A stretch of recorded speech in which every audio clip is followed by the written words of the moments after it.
भाई, कल मैंने बोला था लूपी को नजर का इतना ज्यादा शौक है कि हर समय नजर नजर की बात करती रहती है। कहीं नजर ना लग जाए, मैं ऐसा कर लूं, मैं वैसा कर लूं। इतना बड़ा काला टीका लगाया, टीका था या मस्सा था, इतना बड़ा टीका लगाया इसने बच्चे के गाल पे। लोग बाग जो कान के पीछे लगाते हैं, कुछ लोग जो है पैर में लगा देते हैं। मतलब पुराने टाइम से चला आ रहा है कि बच्चे को जब तैयार करते थे तो लगता था कि वो कहीं नजर ना लग जाए, तो इसलिए कान के पीछे लगा दिया या फिर जो है तलवे के नीचे लगा दिया। तो ऐसा करते थे। और भाई, इसकी भाभी ने भी कान के पीछे लगाया था इसके भैया के, मैन चाइल्ड के। लालू ने इतना बड़ा टीका लगा दिया। तब भी हमने ये कहा था कि अब उसके बाद में भी बच्चा कितनी तेज से खेला है और कितना खुश हुआ है अपना बर्थडे देखकर और साथ साथ गुब्बारे देखकर, तो उसको माशाल्लाह कहीं नजर ना लग जाए। और साथ साथ ये भी कहा था, तौबा है, हम नहीं चाहते कि इसके बच्चे कुछ हो जाए। लेकिन भाई, अब देख लो, नज़र अलग चीज़ है और तबीयत खराब होना अलग चीज़ है। आखिरकार उन्होंने अपने नए व्लॉग में बताया, फ्रेंड्स थोड़ा सा हैदर की तबीयत ठीक नहीं है, उसको थोड़ा सा फीवर हो गया है। अब क्या हुआ, इतना नज़र का टीका लगा लिया, सब कुछ लगा लिया, उसके बाद में भी फीवर हो गया। तो चालो पे इससे ही सबक ले लो कि नज़र वजर कुछ नहीं होती, इससे कुछ भी होने वाला नहीं है। के व्लॉग में भी हमने बहुत सारी सलाहें दी थी तुम्हें, आज फिर दोबारा सुन लो, इस टीके से कुछ होने वाला नहीं है। इसलिए अब नज़र का ड्रामा बंद करो। इसके देखो, जब सीड साइकिलिंग लोग कॉपी कर सकते हैं इसकी, तो फिर नज़र नज़र को कॉपी क्यों नहीं करेंगे। और भी ज़्यादा लोगों को अंधविश्वासी बना रही है। फ्रेंड्स, आज इतनी दूर आए हैं हम, इतनी दूर आए हैं, मोहम्मद अली रोड से भी ज़्यादा दूर आए कि हमें खुद पता नहीं कि हम कितनी दूर आ गए हैं। लौट तो जाओगी, ये लौटने के लिए गूगल चाहिएगा। अब आ गया है हज हाउस, हम बिल्कुल भी नहीं जाते हैं और हमारा इरादा भी नहीं है। चाहे हमारे कितने सब्सक्राइबर कह लें, लोग कह लें कि उम्रा चले जाओ चले जाओ, भाई इतना पैसा है तो फिर दिक्कत क्या है। सिर्फ नाम के लिए इस्लाम इस्लाम कहते रहते हो, मुस्लिम मुस्लिम कहते रहते हो। अरे जाओ, इबादत करके आओ। ये काम ऐसा था, आपको बताने वाला नहीं था। पता नहीं छोटी सी मार्केट में जाके, भीड़ भरी मार्केट में जाके कौन सा अपना काम किया और आ गए। तो वक्त तो ऐसा ना, टोटका करने के लिए जाते हैं। जब कुछ टोटका करना होता है तो चुपचाप रात में निकलते हैं, थाली लेते हैं, पत्तल लेते हैं, या उस पर 4 तरह के खाने रखेंगे, नींबू रखेंगे, मिर्ची रखेंगे और पता नहीं क्या क्या रखेंगे, हल्दी वगैरह वगैरह वगैरह, सिंदूर, पता नहीं क्या क्या, और चुपचाप छोड़ के और निकल लेंगे वहां से। छोड़ो छोड़ो छोड़ो, नजर की, टोटके की, इसकी बात ही नहीं करते। अब सारे दिन जब निकल चुके हैं, थक चुके हैं, सब कुछ हो चुका है, तो उसके बाद में कुछ खाना पीना। अब खाना पीने के लिए सिर खुजाया जेगा, और उसको सर में इतनी खुजली हुई कि उस खुजली के 20,000 रुपये देने पड़े मुझे। वैसे ही चालू अपनी तेरा हेयर ट्रांसप्लांट नहीं करा रही, ऊपर से 20,000 रुपये और किनारे लगा दिए। चालू हफी का इतना मन किलसा है, इतना जी किलसा है, वो 20,000 रुपये खर्च करके, कि उसके बाद में उसने व्लॉग ही नहीं बनाया। मतलब वहाँ गई, खाना जैसे देखा, और उसके बाद में वो सब को दिखा रही थी, बात कर रही थी, लेकिन उसके बाद में जैसे ही उसका बिल का आया, तो उसके बाद में उसने कोई बात ही नहीं करी। तो आ चालू अपनी करोड़ों के फ्लैट्स और शॉप लेने वाली एक अपने ऊपर किए गए, खाने के ऊपर किए गए पैसे के लिए इतनी ज्यादा चिंता। अरे ऐसे थे तो फिर वहीं पर ही जहां पर तुम काम करने गए थे, सो कॉल्ड, वहां पर तो बहुत सस्ते में मिल जाता। हो सकता है पर प्लेट 20-20 रुपए की भी चीजें मिल जाती। कहाँ 20,000, कहाँ 20 रुपए। भी इतना कमाते किसके लिए हो। अगर कभी कभी इस चीज के लिए चले गए तो क्या ही दिक्कत हो गई। वैसे तो 5 स्टार जाने का इसका होता ही नहीं है, ये जाती नहीं है। इसको कोई प्रमोशन मिलता है तब ये जाती है। याद होगा पिछले साल इसको कुछ प्रमोशंस मिले थे, कुछ रेस्टोरेंट वगैरह नया खोले थे, यानी 5 स्टार होटल में उन्होंने अपना कोई रेस्टोरेंट का इनॉग्रेशन वगैरह किया था, और तब ये वहाँ पर गई थी प्रमोशन के लिए। नहीं, उन्होंने बहुत सारे व्लॉगर्स वगैरह को बारी बारी से बुलाया होगा उसको प्रमोशन के लिए, जिससे उनके रेस्टोरेंट का ज़्यादा से ज़्यादा प्रमोशन हो सके। लेकिन नाम सही याद नहीं आ रहा। वहीं एयरपोर्ट भी था, और एयरपोर्ट पे इन्होंने, आई मीन उस होटल में इन्होंने रात भी स्पेंड की थी, और वो ड्रामा किया था कि रात को ही इनको भागना पड़ा, और सुबह का जो ब्रेकफास्ट है वो भी इन्हें नसीब नहीं हुआ। पंचायती लोगों को हल्ला करने की आदत है, ड्रामा करने की आदत है, तो भैया 5 स्टार होटल में ऐसा नहीं चलता है। था प्रमोशन के लिए उठाकर बाहर फेंक दिया, सब मुंह लेके आ गई ना। ये कहा कि भी वहाँ के वेटर बहुत अच्छे थे, वहाँ का स्टाफ बहुत अच्छा था, thank you thank you thank you, आपने बहुत अच्छा किया। कुछ नहीं, सीधे घर पहुँच गई थी। के ड्रामे दिखाए, उसके बाद तो कुछ शूट नहीं हुआ, सीधे घर पहुँच गई। तो यही है इसकी औकात, उठाकर बाहर फेंक दिया। देखो भाई, भैया भाभी की बात करें, वो अक्सर खुद जाते हैं। मतलब ऐसा नहीं है कि वो पार्टी है या कुछ भी है तो वो ऐसे जाते हैं। वो मैरियट वगैरह या सहारा में वैसे ही चले जाते हैं। ठहरी कंजूस, और इसको ये भी लगता है कि मेरे साथ ज़्यादा लोग होते हैं। भाई वो भी तो अपने हाउस हेल्प वगैरह उनको लेके जाते हैं। क्या है, दिल दिल की बात है। वो उसका पहले से ही खुला हुआ है, यानी मैडम जो है पहले से इस तरह से मूव करती चली आ रही है, और जनाब को भी वही करना पड़ा, या ये कहिए जनाब की भी वो आदत पड़ गई, या उसे अपना स्टेटस मेंटेन करने के लिए सो कॉल जो स्टेटस की बात करते हैं, वो 5 स्टार होटल्स वगैरह में ऐसे कैजुअली भी चले जाते हैं। जाते हैं हमेशा बुफे में ही है। इनका जो खर्चा है वो एकदम फिक्स रहे। बर्थडे की पार्टी वगैरह करते हैं तब भी यही काम करते हैं। ऐसा नहीं है कि वो खुला ये करते हो कि भाई ये ऑर्डर दिया, वो ऑर्डर दिया और ये चीज़ इनके टेबल पे आ गई। नहीं, आपने देखा होगा सबके सब वहाँ जाते हैं, अपने टेबलों में सॉरी अपने प्लेटों में लेकर आते हैं खाना, और उसके बाद में टेबलों पर खाते हैं। इससे साफ पता चलता है ये जो इनकी पार्टी होती है, बर्थडे पार्टीज वगैरह होती हैं, फिक्स खर्चे की होती हैं। कोई गलत नहीं है इसमें, ना ना ना, कोई भी प्रॉब्लम नहीं है। एक अच्छा अरेंजमेंट है, आपका एक बजट भी फॉलो हो जाता है और सबको अच्छा खाना भी मिल जाता है। कुछ तो खाने की ज्यादा बर्बादी भी नहीं होती है। चालो पीस कल्चर को कहाँ बिलोंग करती है, को देखा होगा आपने, कौन कौन से रेस्टोरेंट में लेकर जाती है। कहाँ लेके जाती है? 5 स्टार होटल में नहीं लेके जाती, ताज वगैरह में ले जाती है। तो पूरा व्लॉग बन जाता है इसका कि आज ताज में गए हैं। एक बार ताज में गई थी तो इतने ज्यादा खर्चे देखकर, इतने ज्यादा मीनू पे पैसे देखकर भाग गई थी वहां से। फर्स्ट टाइम गई थी मैं, तब की बात कर रहा हूँ। तो वहां से भागना पड़ा था इसे, क्योंकि टाइम ओवर हो गया था। आई मीन तब ये इन्हें जितने बजे तक पहुंचना चाहिए था उससे लेट हो गए थे। तो इसलिए फिर वहां पे ऑर्डर दे के ही बनना था, यानी ऑर्डर दे के ही बना मंगाना था। और फनी ने कितना वो किया था, चाय इतने की होती है, चाय इतने की होती है। कोई फनी इसका 20,000 रुपये ठंडा कराने के लिए ले गया, जिसे ये पता था कि चाय के रेट यहाँ पे इतने ज्यादा क्यों होते हैं। लालू को बड़ा दुबई की वाइब आ रही थी वहाँ पे, दुबई की वाइब आती है अभी तो चलो यहाँ के मजे ले लेते हैं। अच्छा, एक और लेडी इनके साथ गई थी। तो लगता है कि फनी ने टशन टशन में उस लड़की को दिखाने के लिए ये सहारा में लेकर गया, जाके चालू की लंका लगवा दी। को मिलने के लिए वहाँ के शेफ भी आए, और शेफ ने कहा कि हम आपको एक अरेबियन डिश पेश करते हैं। तो आधी बातें समझ में आई होंगी, क्या उसने इंग्लिश में बोला होगा, किस इंग्लिश के लहजे में बोला होगा। एक अपना तरीका होता है ना अलग इंग्लिश स्टाइल को बोलने का, ये कुछ पल्ले नहीं पड़ा होगा, कुछ ज़्यादा बोल नहीं पाई होगी। फनी के बच्चे की तो वैसे ही जबान बंद हो जाती है जब इंग्लिश की बात आ जाए। Yes yes yes, okay okay इस तरह से ऑर्डर कर दिया होगा। ठीक है, फिर आप जो कह रहे हो तो वही ठीक है। उन्होंने कह दिया कि आपको चिंता करने की जरूरत है, आप कुछ मत बोलिए इस बारे में, हम जो आपको खिलाएंगे वो बेहतरीन होगा। और बेहतरीन खिलाया। इन्होंने भी खाने की तारीफ करी कि नहीं, खाना अच्छा था और बढ़िया था, और ज़रूर ये ऐसे आके एक बार एक्सपीरियंस करना चाहिए। अब देखिए, ना केवल उन्होंने अरेबियन जो डिशेस इनको पेश की प्लेटर, लेकिन उसके साथ साथ जो अरेबियन स्टाइल होता है मतलब पेश करने का, वो भी फॉलो किया। अब आप सोच के देखिए, 5 स्टार होटल में गए हैं और आपको पर्सनली कोई अटेंड कर रहा है, और उसके बाद में वो अरबियन स्टाइल में ना केवल वो खाना लेकर आ रहा है, बल्कि उसी स्टाइल में वो गाते बजाते हुए आपको पास तक लेके आ रहे हैं। इतना यूनिक कॉन्सेप्ट के साथ में अगर कोई आपको दे रहा है, उसके बाद में अगर वो उसके लिए कुछ चार्ज कर रहा है, तो वो क्यों नहीं चार्ज करेगा भाई। तुम अगर बजट होटल देख रहे थे तो तुम्हें वहां जाना नहीं चाहिए था, और तुम बजट खाना देख रहे थे एक 5 स्टार होटल में जाके, तो पहले चेक कर लेना चाहिए था हाउ मच कॉस्ट करेगा, क्या आएगा, क्या क्या डिशेज होती हैं उसमें। थोड़ा सा तो इंक्वायरी करना था ना। पर वो क्या, अपने को इंग्लिश थोड़ी कम आती है और कमज़ोर हैं, तो फिर हम किस भाषा में उनको बात करें, उनको बताएं कि हमारे पास पैसे तो हैं लेकिन हम कंजूस हैं, हम ज़्यादा पैसे खर्च करते नहीं हैं। तो आप बताइए कि क्या और कितना में क्या मिलेगा। मैं एग्जाम्पल दे दूंगा।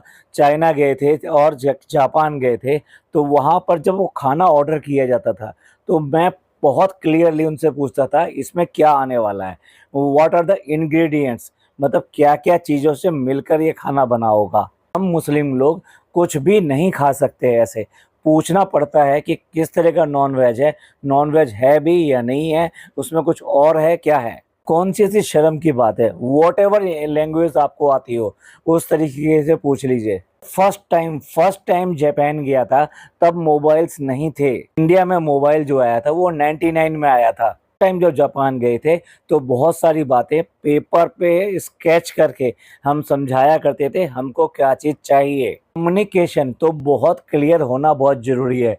ये शर्म की बात नहीं है, ये हेजिटेशन की बात नहीं है। कम्युनिकेशन तो बहुत क्लियर होना बहुत ज़रूरी है, बहुत loud and clear. Should not be any confusion. तो पे यही मात खा गई। खाना के खुजली हुई थी सर में और बाल बाल वैसे नहीं है तो कुछ ज़्यादा खुजा लिया और खुजाने की कीमत इतनी पड़ गई। चालू अपने साथ में एक लड़की को लेके गई है, आई मीन लड़की कह लीजिए, लेडी कह लीजिए, लेकिन उसको ना इंट्रोड्यूस कराया, ना इसने एक बार भी बताया, ना घुसते समय बताया, ना वहाँ बैठे हुए बताया, कुछ नहीं बताया। एक को आप आदमी को अपने साथ लेके जाते हो और उसका किसी से परिचय नहीं कराते हो, किसी को कुछ बताते नहीं हो।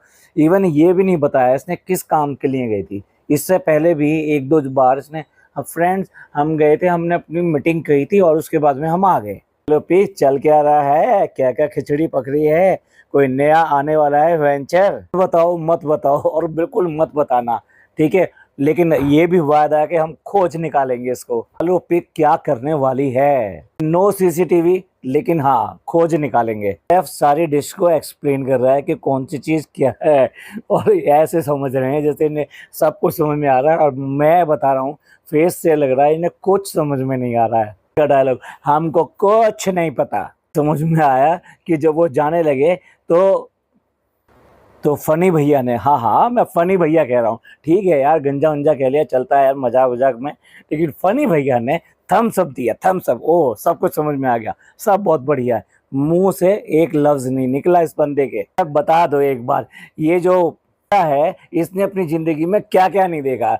मैंने तो अपनी जिंदगी में कुछ भी नहीं देखा है, मैंने अपनी जिंदगी में कुछ नहीं देखा, मैंने तो ये पहली बार देखा है, मैंने कभी नहीं देखा अपनी जिंदगी में। उसके बाद में कुछ नहीं पूछा गया कि कैसा खाना था कैसा नहीं था, सिर्फ एक पिज़्ज़ा की राय आई, क्योंकि उसका तो आदत है ये कहने की कि मैंने तो आज तक ज़िंदगी में कुछ देखा ही नहीं है। हाँ बहन तूने कुछ नहीं देखा, कुछ भी नहीं देखा, चुप करा कर, इतनी इरिटेट मत किया कर, फालतू बातें हर समय अच्छा नहीं लगता है। बाद में वक्त आ गया वहाँ से भागने का और फनी जो है अपने बच्चे को लेके आगे आगे जा रहा है और कह रहा है फ्रेंड्स मुझे इनसे बहुत डर लग रहा है जो कि पीछे चल के आ रहे हैं, मेरे पीछे पीछे आ रहे हैं। ऐसा लग रहा है जैसे फनी ने खाना खा लिया और पैसे हैं नहीं और पैसे ना देने की वजह से वो वहां से भाग रहा है और होटल वाले पीछे पीछे चल रहे हैं कि भाई तुम्हें इधर नहीं जाना है, तुम्हें जाना है रेस्टोरेंट की किचन की तरफ और वहां जाके बहुत सारे बर्तन साफ करने हैं। वो में ऐसे ही दिखाया जाता है ना, बिल पे नहीं किया तो चलो आ जाओ बर्तन साफ करो। अब पता लग रहा है कि बहुत कुछ हो गया है,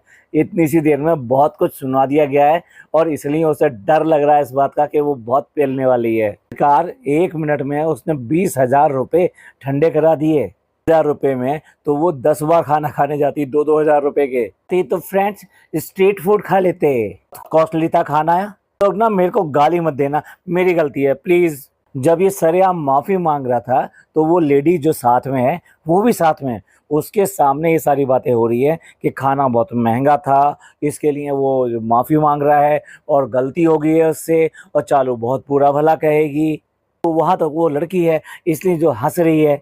इनके हिसाब से धोखा हो गया, अब आप साफ समझ लीजिए, ये कह रहे हैं धोखा हो गया हमारे साथ। मिला के इन्होंने बता दिया कि किसी एक रात अगर ये 5 स्टार या कि अपने सपनीली दुनिया में जाएं, अपने हेवन में जाएं, इनके लिए जो हेवन है वहाँ पे जाएं, तो वहाँ पर एक रात में ये 20,000 रुपये सिर्फ अपने खाने पे भी खर्च नहीं कर सकते। तालोपी का यहाँ फुल स्टॉप आ गया, यानी कि यहाँ इसने और इसकी फैमिली ने ये औकात दिखा दी कि ये इतना अच्छा लग्जरी खाना, ये लग्जरी एनवायरनमेंट या एम्बियंट कहिए, ये अफोर्ड नहीं कर सकते। वैसे अफोर्ड करना तो गलत कहा जाएगा, ये अफोर्ड कर सकते हैं लेकिन कंजूस इतनी है कि ये चाहते नहीं है, ये इनके दम नहीं है अंदर से। समझ में आया क्यों करके ये ताज नहीं जाती, क्यों करके ये दुबई नहीं गई?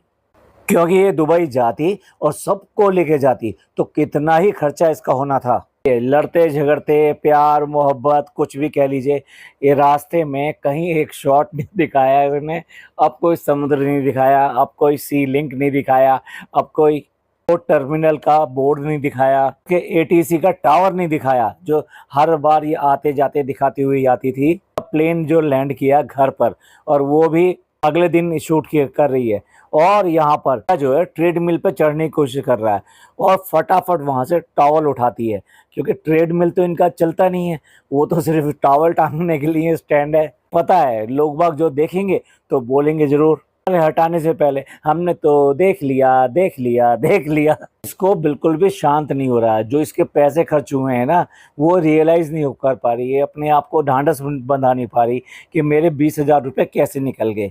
तो इसलिए दोनों के दोनों कैमरा उठा के आ गए, क्योंकि जितना इसने सुनाना था उसको सुना दिया।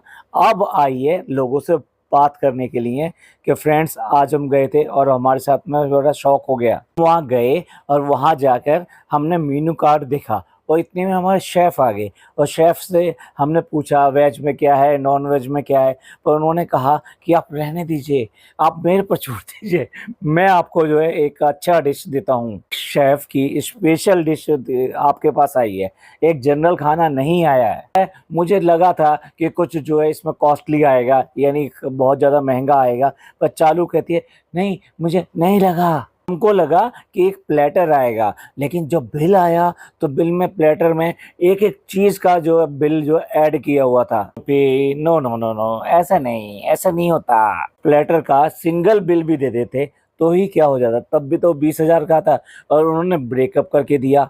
जितने लोग गए थे उसके हिसाब से उसने लंबा सा एक प्लेटर लेकर आया, और अगर आप कम लोग होते तो वो कम प्लेटर लेकर आता तो इतनी सारी डिशेस नहीं होती। ज़्यादा लोग गए हैं तो उसी के हिसाब से वो प्लेटर लेकर आया। अब बताइए अगर अलग अलग सबके लिए डिशेस आती तो उसके बाद में भी तो ऐड होता, तो तब तो आपको इतना नहीं लगता क्या? ये बताइए चालू पी फिर क्या हुआ? उनको गलत नहीं कहेंगे, लेकिन इनको शौक लगा। तुम्हें क्या लगा? धक्का धोखा।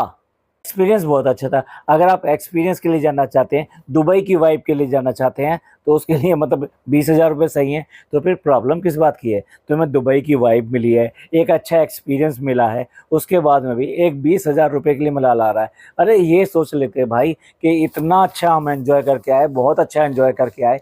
थोड़ा सा कॉस्टली था बट वर्थफुल था, क्योंकि जो एम्बियंट मिला वहाँ पे, जितने शानदार होटल में तुम गए हो, जो एम्बियंट है वहाँ का, जिस तरह के वहाँ पे लोग आए हुए हैं, जिस तरह से आपको सर्व किया गया, और उसके बाद में जो है उन्होंने आके जैसे समझाया जो इनके बिल्कुल भी समझ में नहीं आया, और इन्होंने हाँ हाँ हाँ yes yes okay okay sir okay पापा ओके मम्मी ओके टाटा ऐसे करके उसको बस सारा का सारा एक्सेप्ट कर लिया। डिटेलिंग कहीं कोई चीज़ इन्होंने पूछी ही नहीं। उनकी क्या ही गलती है? मतलब वो आके सबसे पहले पूछते कि भाई आप कितने तक का ऑर्डर करेंगे तो कैसा लगता, तो फिर आप बताओ आपका बजट क्या है, ऐसा पूछते आपको? नहीं, वो ही शॉपिंग समझ रखी है जो रोजमर्रा में शॉपिंग करने जाती है कि इतने का है, इतने का दोगे, तो वो कहता है अच्छा आप बताइए आप कितने का लेना चाहते हैं। तो मतलब क्या इसने यही शॉपिंग स्टाइल यहाँ पे अपनाना चाहा था? बहुत अच्छे थे, लोग बहुत अच्छे थे, वेटर बहुत अच्छे थे, सर्विंग बहुत अच्छी की थी, तो फिर गलत क्या था? लेकिन वो क्या है, वो धोखा हो गया। और चालू पे फटाफट करेक्ट करती है, नहीं मिसअंडरस्टैंडिंग हो गई। इसे मिसअंडरस्टैंडिंग नहीं कहते, वो मिस को देख के उसने गलत अंडरस्टैंड कर लिया तुम्हारे पति ने और लंबा चौड़ा ऑर्डर दे दिया। मैं जो एक्सपीरियंस हुआ वो हम आपके साथ शेयर करते हैं। मेरे दिल में थोड़ा सा दर्द हुआ तो हमने आपको आके बता दिया। उस दर्द के लिए हमें 20,000 रुपये खर्च करने पड़े, उसके लिए और भी दर्द हो रहा है। जब भी सहारा के सामने से निकलेंगे भैया, कभी ये कहेंगे भी इस गेट के साथ में तो घुसना ही नहीं है, इस गेट में बिल्कुल भी अंदर नहीं जाना, साइड साइड से निकल लो। शेफ ने पहचान लिया और उसके बाद में इनको बुला लिया तो फिर 20,000 रुपये और टिप जाएंगे। कितनी होगी वो अलग, भी टिप दे रहा हूँ, वहां से मुंह छुपा के निकल जाया करना, कोई देख ना ले तुम्हें। तो आज बहुत हंसना हंसाना हो गया। अब आप बताइएगा आज का पॉडकास्ट कैसा लगा, और आपके क्या कमेंट है कि चालू ओपी किस तरह से लुट कर आई और क्यों करके लुट के आई, और लुटने में इसके गंजे का तो हाथ था ही था, लेकिन उसने ऐसा क्यों किया, वो क्या कारण था? अपने साथ किसको साथ लेके घूम रही है, कौन सी खिचड़ी पका रही है, आप इसमें थोड़ा सा रोशनी डालेंगे? मिलते हैं अगले पॉडकास्ट में। हाँ, इसका बाकी का हिस्सा उस पर तो बात करना बनता है भाई, अभी तो कुछ भी कवर नहीं हुआ, वो अगले वाले में बात करते हैं। ये पॉडकास्ट आपको अच्छा लगा हो तो प्लीज़ लाइक कीजिए, सब्सक्राइब कीजिए और शेयर कीजिए। थैंक यू, धन्यवाद, शुक्रिया।